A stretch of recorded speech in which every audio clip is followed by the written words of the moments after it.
तमाम देखने और सुनने वालों को मोहम्मद नजम का सलाम, अस्सलामु अलैकुम।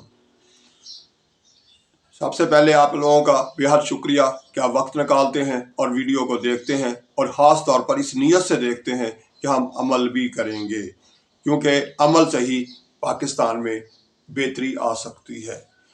हमारे यहाँ सुना भी बहुत कुछ जाता है, कहा भी बहुत कुछ जाता है और पढ़ा भी हमने बहुत कुछ है, लेकिन खामी है तो वो ये है कि हम अमल नहीं करते। तो प्यारे पाकिस्तानियों और सच्चे मुसलमानों, पढ़ते रहो दरूद मोमनो, ड्यूटी यही तो है। पढ़ते रहो दरूद मोमनो, ड्यूटी यही तो है। सारे जहां की मोमनो, ब्यूटी यही तो है। सल्ले अला नबीना, सल्ले अला मुहम्मदिन, सल्ले अला शफीना, सल्ले अला मुहम्मदिन। सच्चे मुसलमानों और प्यारे पाकिस्तानियों,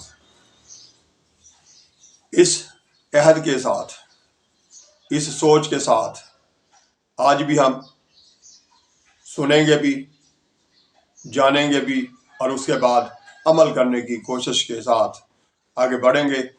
हमारे प्यारे आका हज़रत मोहम्मद सल्लल्लाहु अलैहि वसल्लम का फरमान है, मोमन हर आदत अपना सकता है मगर झूठा और खयानत करने वाला नहीं हो सकता।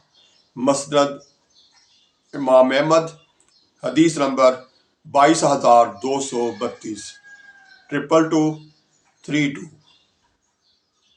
मेरे प्यारे पाकिस्तानियों और सच्चे मुसलमानों, इस हदीस में हमारे प्यारे नबी हज़रत मोहम्मद खातमुन नबीयीन सल्लल्लाहु अलैहि वसल्लम हमें बता रहे हैं कि मोमन जो है उसकी हर आदत अपना सकता है, यानी वो उसके अंदर खामियां आ सकती हैं मुख्तलिफ, मगर झूठा और खयानत करने वाला नहीं हो सकता। यानी इसमें हमें यह बताया जा रहा है कि जितनी मर्जी खामियां आ जाएं, जो मर्जी बुराइयां आ जाएं हमारे अंदर,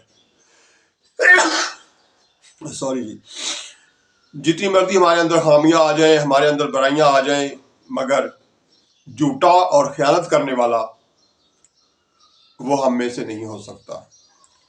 हमारे अंदर ये खामी नहीं होनी चाहिए, लेकिन अफसोस कि हमारे अंदर ये खामी भी है। लेकिन इस खामी को जल्द ख़त्म करना है, अल्लाह ताला से माफ़ी मांगनी है और आइंदा से इस बुराई से बचने की पूरी कोशिश करनी है। यही इसमें हमें बताया जा रहा है। इस हदीस का यही मकसद है कि हमें अपने अंदर झांकना है, अपने आप को खुद देखना है कि हमें इस झूठ से भी और खयानत से भी अपने आप को बचा कर रखना है। तब हम मोमन कहलाएंगे, मुसलमान कहलाने के हकदार हैं। तब हम अपने प्यारे नबी हज़रत मोहम्मद सल्लल्लाहु अलैहि वसल्लम के उम्मती कहलाने के हकदार ठहरेंगे। तो हमें अपनी इस खामी को, ख़ास तौर पर झूठ जो है हम कदम कदम पे बोल रहे हैं, खयानत तो चलो उस वक़्त ही करेंगे जब हमें कोई अपनी मानत देगा, वो तो हर एक के ऊपर नहीं है जो हमारे अंदर ये खामी है, इस काम में। लेकिन ज़्यादा खामी जो है वो ये है कि हम कदम कदम पर झूठ बोल रहे हैं। हमें अपनी इस खामी को जल्द ख़त्म करना है, सच में तब्दील करना है।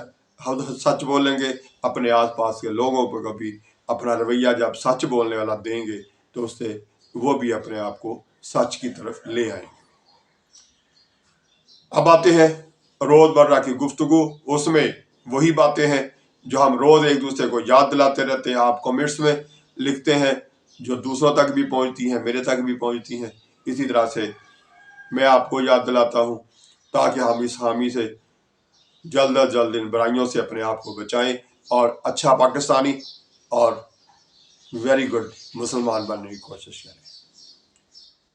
तो मेरे प्यारे पाकिस्तानियों, सच बोलना, झूठ से अपने आप को बचाना, गीबत से अपने आप को बचाना, और उसके बाद अमली लाइफ में हमारी जो सबसे बड़ी खामी चल रही है वो ये है कि हम जो हमारे पुराने रिटायर्ड लोग हैं خاص طور پر وہ اور عام پاکستانی بھی، وہ بینکوں میں اپنا پیسہ رکھے ہوئے ہیں اور وہاں سے وہ سودی نظام کے تحت سود لے کر کھا رہے ہیں، یہ جانتے ہوئے بھی کہ اللہ تعالیٰ سیدھا سیدھا کہہ رہے ہیں کہ جو سود کھانے والا ہے یعنی سود لینے والا ہے وہ سیدھا سیدھا اللہ تعالیٰ کے ساتھ جنگ کا اعلان کر رہا ہے، یعنی وہ اللہ تعالیٰ سے جنگ کر رہا ہے۔ تو جب اللہ تعالیٰ نے اتنی سختی سے منع کر دیا تو پھر ہم اس سے باز کیوں نہیں آ رہے؟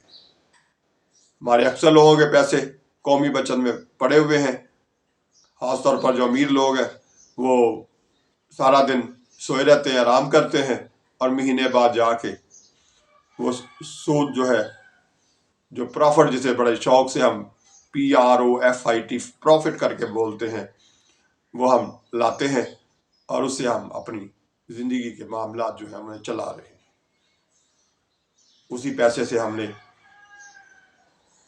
اپنی غذا خریدتے ہیں، کھانا خریدتے ہیں، خوراک کھاتے ہیں، اور اسی سے ہم کپڑا خرید کے پہنتے بھی ہیں، اور باقی معاملات میں بھی وہی رقم ہم استعمال کر رہے ہیں، جبکہ ہمیں ہمارا رب بھی اور ہمارے پیارے نبی بھی منع کر رہے ہیں، اور ہم وہ کر رہے ہیں اور کرتے ہی چلے جا رہے ہیں۔ چلے اگر حکومت سود کے خلاف کوئی ایکشن نہیں لے رہی، بینکوں میں سودی نظام کو ختم نہیں کر رہی، تو ہم تو کر سکتے ہیں نا، انفرادی طور پر ہم بہت کچھ کر سکتے ہیں، تو وہ تو کرنا شروع کیجئے۔ اس پیسے کو قومی بچت میں تب بھی یا دوسرے کسی بینک میں ہے جہاں سے آپ کو پرافٹ مل رہا ہے اور آپ وہ ماہانہ کھا رہے ہیں لے کے، اس کو پیسے کو عملی زندگی میں لے آئیے، اپنے کسی بھتیجے کو، اپنے بھانجے کو، اپنے بیٹے کو، اپنی بیٹی کو کوئی کام کروا دیجیے۔ ایک طرف ہم رونا روتے ہیں ہمارے بچوں کے پاس روزگار نہیں ہے، ہمارے بچے بے روزگار ہیں، اور دوسری طرف ہم نے پیسہ جو ہے وہ بینک کے اندر رکھا ہوا ہے اور ماہانہ وہاں سے لیتے ہیں، خود اپنے اوپر بھی خرچ کرتے ہیں اور اپنے اولاد پر بھی، بھانجے بھتیجوں پر بھی، جاننے والوں پر بھی، اور سب کو وہ آرام پیسہ جو ہے اس سے سہولیات حاصل کر رہے ہیں۔ تو میرے پیارے پاکستانیوں، اس کو ہم ختم کر سکتے ہیں۔ اسی پیسے سے کسی بھانجے کو کاروبار کروا دیں، کسی بھتیجے کو کروا دیں، جس پر آپ کو اعتبار ہے، جس پر آپ کو اعتماد ہے، اور ساتھ اس کے ساتھ خود بھی بیٹھ جائیے، نگرانی بھی کیجیے، اور ساتھ ساتھ اسے آہستہ آہستہ اپنے پیروں پر بھی کھڑا کیجیے، چاہے وہ آپ کی بیٹی ہے، بیٹا ہے۔ اس کے بس کہ اس کو پڑھا لکھا لیا ہے تو اس کے بعد آپ رشوت دے کے کہیں نوکری پہ لگوانے کی کوشش کریں، جتنا پیسہ آپ نے رشوت میں دینا ہے اتنا اس کو کاروبار سکھائیے، کاروبار پہ لگائیے اور اسے کامیاب کروا لیجیے۔ خود بھی سود سے بچ جائیں، حرام کے پیسے سے جو کچھ بھی ہم کر رہے ہیں وہ سارا کچھ ہی غلط ہے، تو اس سے اپنے آپ کو بھی بچائیں۔ اس لحاظ سے کچھ لوگ ایسے بھی ہوتے ہیں جنہیں کسی پر بھی اعتبار نہیں ہوتا، نہ اس کو اپنے بیٹے پہ اعتبار ہے، نہ اس کو اپنی بھانجے پہ، نہ اس کو اپنے بھتیجے پہ، نہ کسی دوست پہ، تو وہ یہ بھی کر سکتے ہیں کہ وہ پیسہ لیں